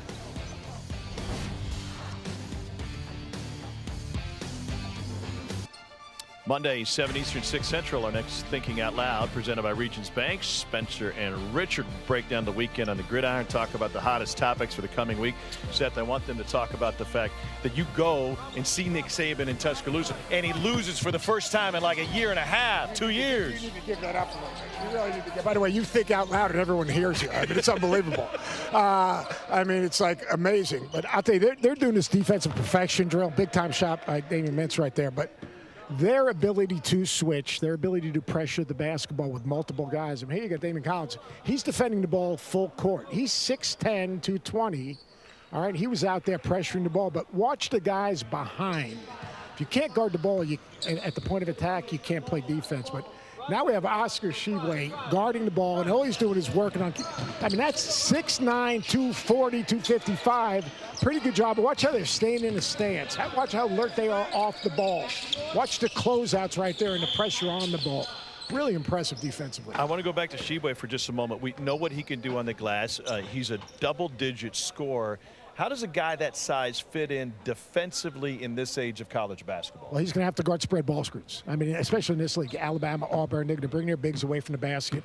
He's going to have to either corral or play loose and keep the ball in front and get back to people who can stretch and shoot the three. So he's got to be able to move his feet, and then he's got to be able to recover. And watch right here. I mean, you're talking, this is really impressive against Kellen Grady. Now watch off the ball, and that's what Wheeler can do. He can defend and disrupt. Getting in the passing lane, being up the lane, palm open to the ball. I mean, that is invaluable. You talk about a two-way player, a guy that can put pressure on the defense off the dribble, get easy baskets, and then be disruptive defensively. Xavier That's Wheeler what he's played done. 35 minutes a game last year. Yeah.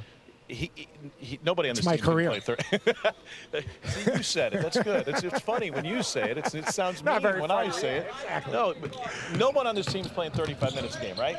No, it's 30 maybe. So then what happens from a defensive intensity standpoint when you're not responsible for 35 minutes of action? Oh, he can get up and underneath people. He can also play faster offensively. He's going to have his feet at the end of the game where he can step into shots.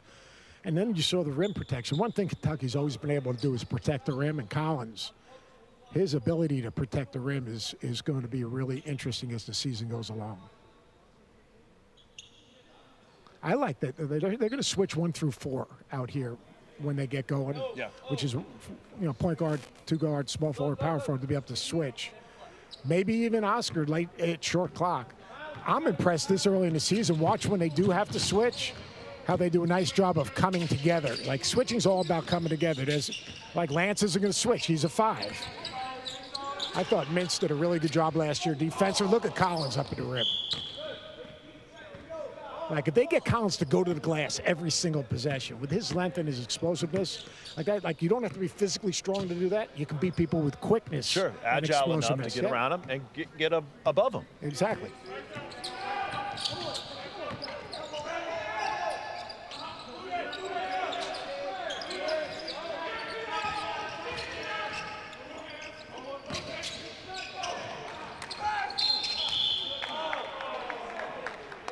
And that was a big play. Again, I was a little bit blocked out. Cal's like a moving screen. I got to slip and get around him a little bit. But for Sheway to be able to drive it, maybe it's a play you don't want him to make, but then be on balance and get rid of it and not turn over that. He was the one guy, more turnovers than assists. Him playing out of double teams is going to be important.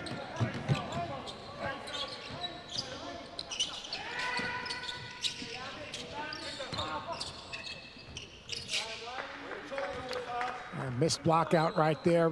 You see the feel that Ty has. Who knows where the ball is going to be missed? The shooter. Yeah. I know that because I missed a lot.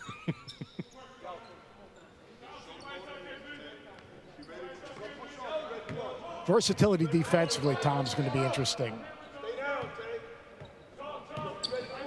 Keon Brooks at 6'7". 6'7", can move his feet, can switch. Look at Wheeler. Hope he's all right. Dante Allen got him in the face there on the drive.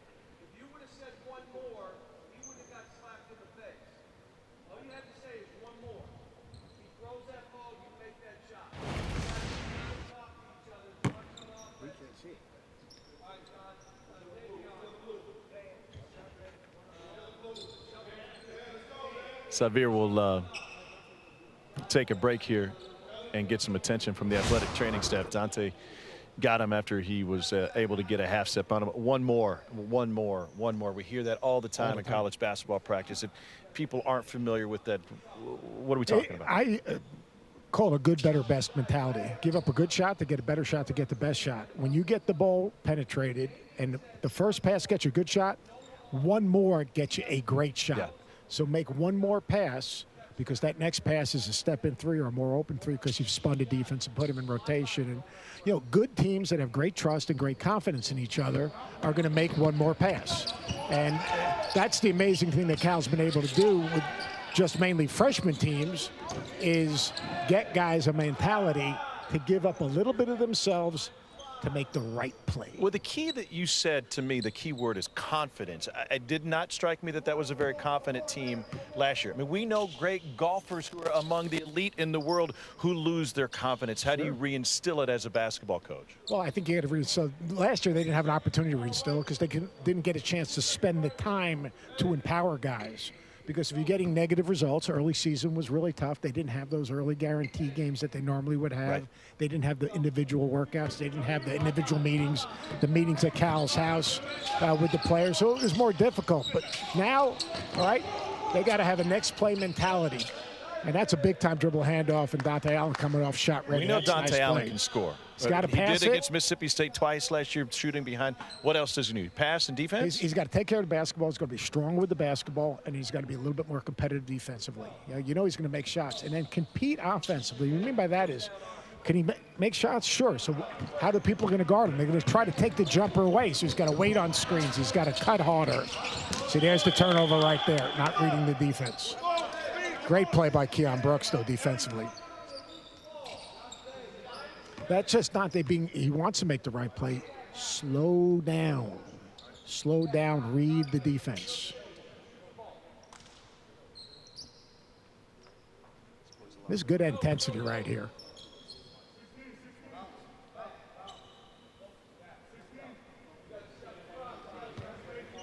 Ty Washington with the ball in his hands.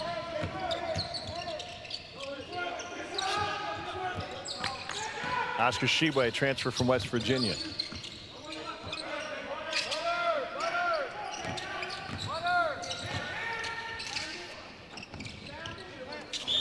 Good block out Lance Ware.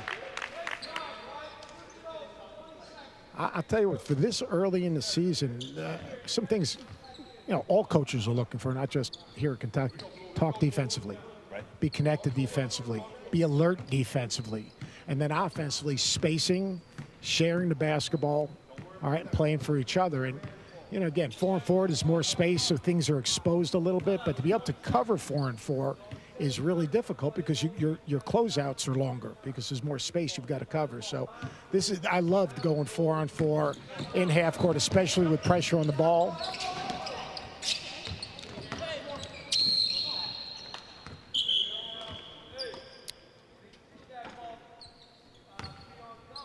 I feel like one of the players that's obviously going to play a major role for Kentucky this year, we haven't talked a lot about, is Davion Mintz. He's got the experience in this program. He's got major college experience at Creighton. What are the expectations? Where does he fit? Physically strong, an elite shooter. Shot 40-plus from the three on a team that couldn't shoot it. Right. Took care of the ball when a few guys had a positive assist-to-turnover ratio, and I think a pretty solid defender. So for sure he's got a role. Nice pass right there. That's good back action right there. Really good, nice right play. So I think Davion Mintz is he's going to have an important role because he's going to make shots. And he's made big shots. As tough as they were, when they were playing a little bit better, he took and made big shots. And he's another guy in the locker room that can explain what needs to happen and how to deal with adversity. Because they're going to face adversity this season. It's just part of the process. It's how you deal with the adversity that impacts the success you're going to have in the long term as a team. Watch this matchup right here. Watch Collins and how quick he is. 6'9", 210, with 7'2" wingspan, and he's guarding a guard. There's a switch. It's a late switch. Look at Tshiebwe. Like, you look at that play, Tom. You see where Tshiebwe came to rebound that ball from? Yeah. All right, he rebounded. Like, here's a big physical body that he gets in the air. Like, a big part of rebounding the ball is getting in the air. He gets in the air on every missed shot. It's a pass off the backboard to him. He reads the ball and he pursues the ball. I mean, he does have great rebound instinct besides being a physical specimen.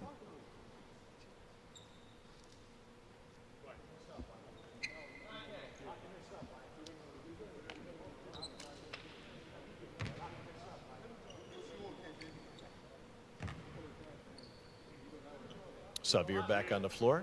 He's no marshmallow. I mean, this dude is tough. Now, with the ball in his hands in the open court, he's going to go make a play.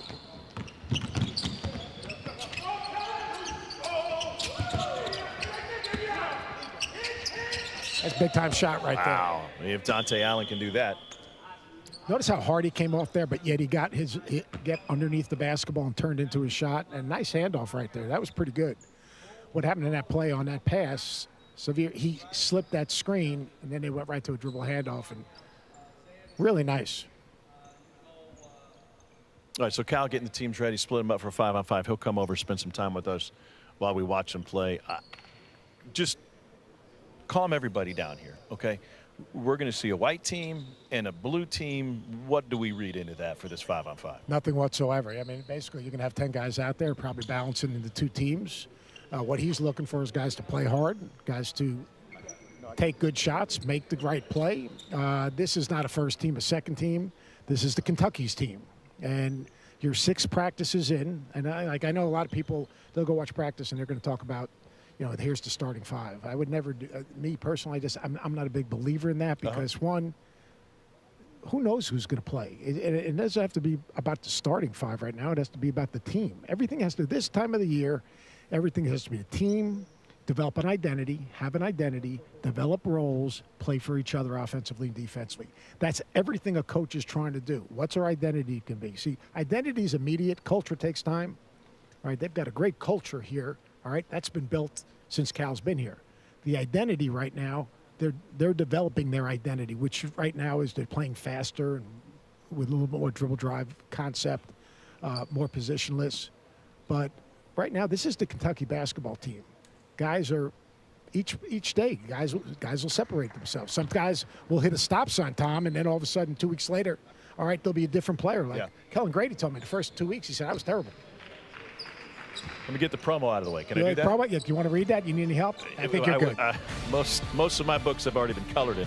Out of Pocket with Alyssa Lang and Andrea Carter take you inside the world of SEC sports. Laid-back interviews, lots of laughs, and Alyssa's always going to find something to eat.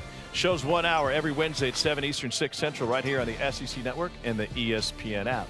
Thanks for letting me work. That was good. I didn't know you could have just said I need to do a promo here. I mean, it's one of those things. I like to pontificate, especially with you.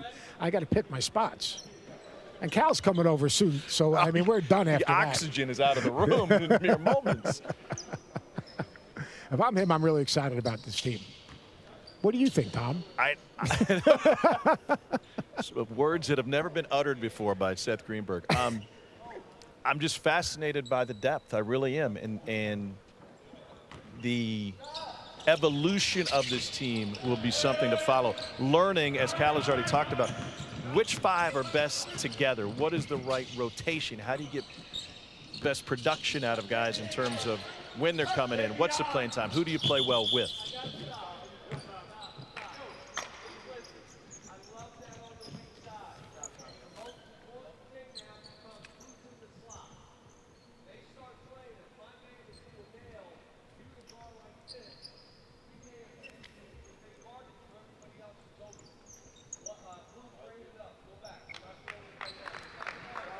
This is great because he wants him to go up and down, but he also wants him to understand, like little teaching points to the whole team. Right. The whole team can learn by someone else's mistakes. So if your team is locked in, everyone learns every possession. That's why I'm trying to teach you to be a great broadcaster, because you can learn from all of my mistakes. Well, there are many. Ty Washington off the mark with his 3-point attempt. How often, whether it's over the course of the summer or the practices that they're now in that are more structured, does Cal allow them just to play, just go up and down the floor 94? It's a good question for him. He's right here. When he comes over, we're going to ask him that. I think this is really important to be able to have. They want to play with flow. They got to practice with flow.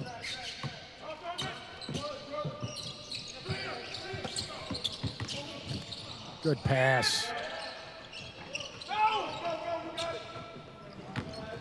That was good possession right there in terms of spacing, making the right play. This is a good play right there. Damian Collins on the glass will push it ahead with Ty. And there's Sheboy. He's going to do a lot of that. If he can run the floor. Notice how well he ran the floor. Yeah. His ability to run the floor. Notice like the flow and the spacing that they're having in transition. Good shallow cut right there. Brush block. Great play by Keon Brooks. And this is great right now. Like, to me, this is exactly what they need to do. If you want to play with flow, you got to practice with flow.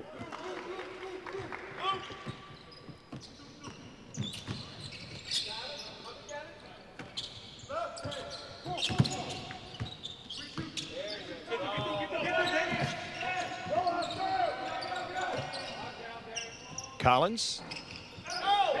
And Lance Ware on the glass. Lance has done a nice job rebounding the ball in the defensive end, and he plays really hard. Good closeout, drive the closeout, and that's the penetration right there. Paint touch, skip it, force a closeout, and a great job of driving a closeout by Kellen Grady. Let me ask you about Kellen Grady. You covered him while he was at Davidson. You mentioned he played for a Hall of Fame coach. Great coach. Level of play, Atlantic 10 to SEC in terms of his skill set Will there be roadblocks for him, or is this just another step? No, I think there'll be roadblocks that are happening now. The speed of the game is different. The length and the athleticism is different, all right? He hasn't faced that every single day. Right. Now, he's faced very difficult defensive game plans. He was the focal point of everyone's game plan when they played Davidson. But the speed in which things are done, the length of that he's playing against, and that's why playing against these guys every day, he made a great playing with good players every day. Playing against good players every day is the greatest teacher for Kellen Grady and his transition. But IQ, feel, understanding the game. Oh, that's the same. He's rock solid. See right there, not the advantage, disadvantage, back dribble. Here's Grady. Nice pass, and Lance Ware at the flush. That's the speed of the game that he did. You know, that play he didn't make playing at Davidson. He didn't have to make that play. That was a big time play, a downhill touch. That was a big time play. Not as big as Tom Schuler. Me and Orlando both old school. Here's another look at Kellen Grady getting down the lane.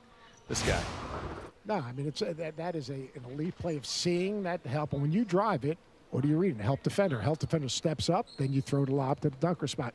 Kentucky throws the lob better than any team in the country. Well, he's been teaching it by for history, years. forever. And it's a big part of the dribble drive. Notice the speed in terms of changing ends of the floor, going from offense to defense, defense to offense. This is it. Great rebound right there. That dude's not strong. Agile and quick, explosive.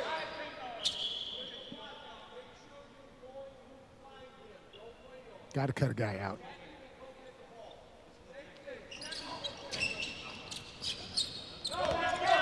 Jay Luke is too good, making shots. This should be a good drag right there. There's a switch multiple times, even Ware now on the point guard.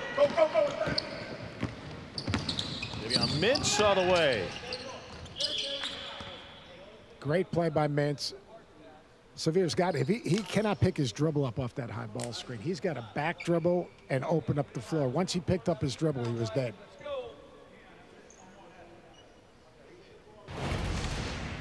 Yeah, terrific steal, but Severe, he's going to, small guards, you get in there to make a play. If you don't make a play off the bounce, then back dribble and open up the floor. You can't kill your dribble.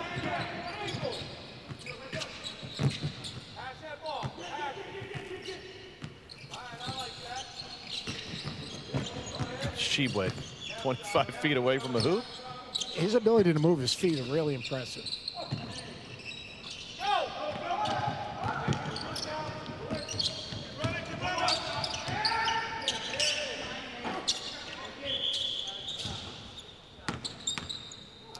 Last possession down this end, a little bit quick on the shot, but again, they haven't gone up and down that much. 6 days of practice, pretty good spacing, pretty good speed, pretty good.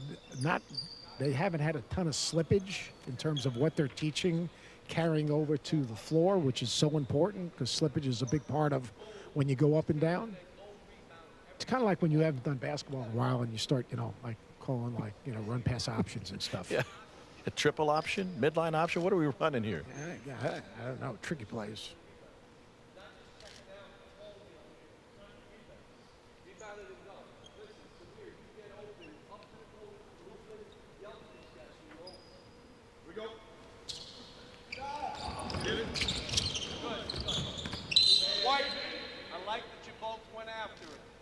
Notice that Oscar Tshiebwe goes after the ball with two hands every single rebound.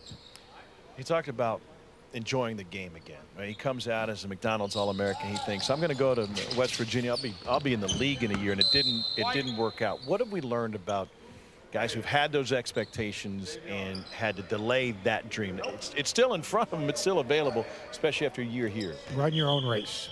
You can't get caught up in someone else's race. And the most important thing for all these guys, and all these, not just here in Kentucky, but across the country, all the SEC fans that are watching their players play, everyone needs to run their own race. The league they're trying to get to is the most exclusive club in the world. So, it's not getting there, it's staying there. Absolutely. So, make sure when you make those decisions that you're ready to have success. So, look, great that he had that expectation. Here's Collins again with a rebound by Quickness. But just as important, make sure you're ready. Keon Brooks got his hands on that one.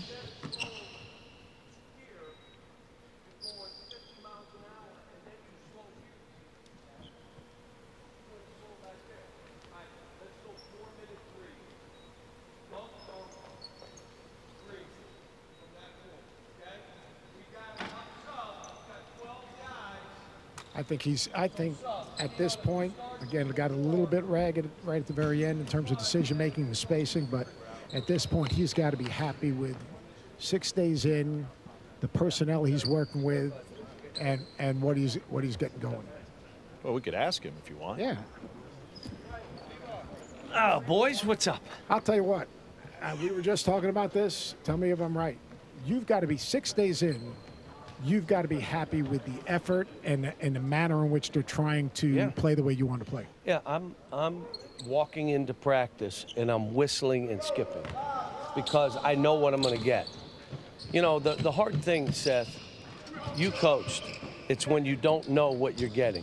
Brutal. And it is brutal. That dude's a pogo stick, by the way. We're talking about flow when you're doing 5-on-5, and you are a teacher and a coach, and you stop and you perfect and you expect perfection. What is the value and how to balance just letting them play and going 94 feet versus trying to sand down the edges? Well, when we get everybody back, we're going to do a lot more scrimmaging than we've done. And the second thing is I stop them way too much. I do. I know. I do. I know. I've done that my whole career. And what they say is your team doesn't get in shape. Well, we kind of do. But, and I told somebody said you stop them too much. I said, you gotta blame Coach Brown because that's who I learned it from. I said, why are you mad at me? Be mad at him. We had that conversation. But to play with the flow you want to play with this group, Kellen Grady made a play, got in the lane off that penetration through the lob. And this is all new to him because he's playing faster than he's ever played. He's been so well coached at the game of basketball. The speed of this and the athleticism and the length is different for him, and it took him a while. I'll be honest with you, 3 weeks ago, you started looking like, man, I'm not sure. When he even Both said that, wings. He told Seth that he had kind of run into a roadblock. Do you identify that, and how do you help guys like Kellen through that? The biggest thing for guys is you have to be able to slow your mind down. Your feet move fast, but your mind is slow. And some of that is like you're like a duck. Underneath the water, it's like going paddling nuts. furiously. But you're not thinking that way. And the only way is you got to drill it, you got to play fast, and they got to, move that way. I like finishing with this drill because you want to see who can make shots late when they're a little bit tired. Let me ask you something. Oscar Tshiebwe blows my mind. Steps. Go! Oscar Tshiebwe, I didn't realize he could move his. I knew he could run rim to rim. Could you believe he shoots the way he shoots? He shoots about that. His ability to move his feet out on the perimeter defensively is blown my mind. So he's not what you think. I'm telling you, he's 255 with 7% body fat, and he's a kid that said to me, I want to average 20 rebounds a game. I'm like, I love you. But he can do more, and I want him to do more. Hey, we didn't see a whole lot because he's been limited in Bryce Hopkins, 23 out on the floor right now in blue. How has he looked when he's healthy? He was probably the surprise, but it's a strained back, and so he has been like he's not been as good here, and I'm anxious to see when he comes back. What kind of role does he have, Cal, in terms of where he's you a see him? 4-3. If we want to play Damian at some 5, he'd probably be the 4 because he's physical. I'll tell you, Damian's quickness, like he plays much stronger than he looks. Damian? Yeah, because he understands leverage because he has to. He'll bend over. We have him do one-on-one rebounding stuff against Oscar. And if he gets any rebounds, I say you won. Yes, Keon. You're hitting on something that I think has been the strength of your program. When you are this deep, scrimmaging makes your team better, going good v good. makes you inherently better because that's great competition. Right, and what we'll do when these guys are healthy, we're going to go way more scrimmaging.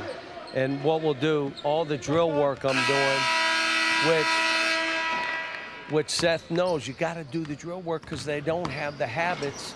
They got to create habits that lead to successful play. But you can't do all drills because you don't get any better. So they got to do stuff. I'm going to start doing 30 minutes of that before we start practicing, and then the rest of the time will be 5-on-5. I've had teams that we've done all scrimmaging early, but that's veteran teams when I was at UMass and even my Memphis team. Here, I got a new team every year. This is a new team.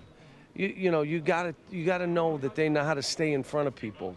Are they waiting on you? Or do they want Seth to go out there and They talk can wait all they want. The great thing is about being the coach, they wait. They wait. Hey, Till you get on the bus, that bus ain't leaving. Two people wait. They wait, and the people here after games, Oh, yeah. they wait for his post-game show. Yeah, 9,000 stay for radio. It's crazy.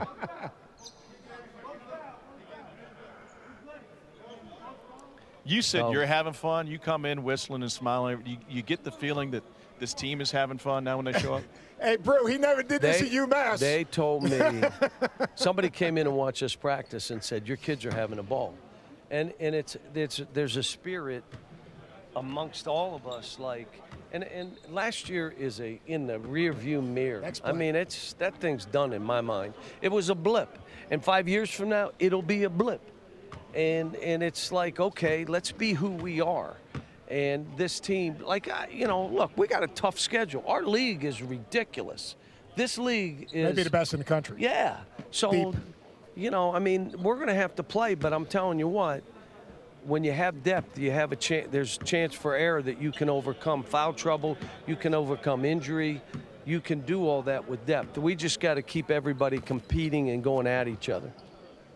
Thanks, Appreciate guys. it, man. Appreciate Thank it. you. Great to be here. See you at Madness, right? I'll be here. We this Friday. asked that Seth not come. So I understand that. By the way, I just want his tab at wherever he eats because he says he eats for free everywhere he goes. he does eat for free. I just tell him, put it on Calipari. He's got his own table out there. I want the seat, and I want the steak, and we move on from there. Thanks, Cal. Great Thanks, to guys. see you. Thank All you. right, man. Pro Day wraps up. They'll have another practice in front of the scouts tomorrow. They'll get to see more of these guys. You gonna got to miss me? assume that the scouts were impressed with what they saw. I'd be really impressed. I love the energy. I love the passion. I love the potential of not them collectively, but individually as well.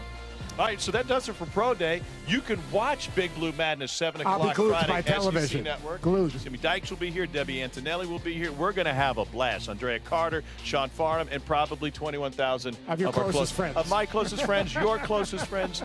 It's just going to be great to have everybody back in the building. No doubt about it. Tom, it was a blast, Great man. to see you again, Great brother. weekend. Kentucky Pro Day, a wrap. We'll see you Friday night, 7 o'clock on the SEC Network.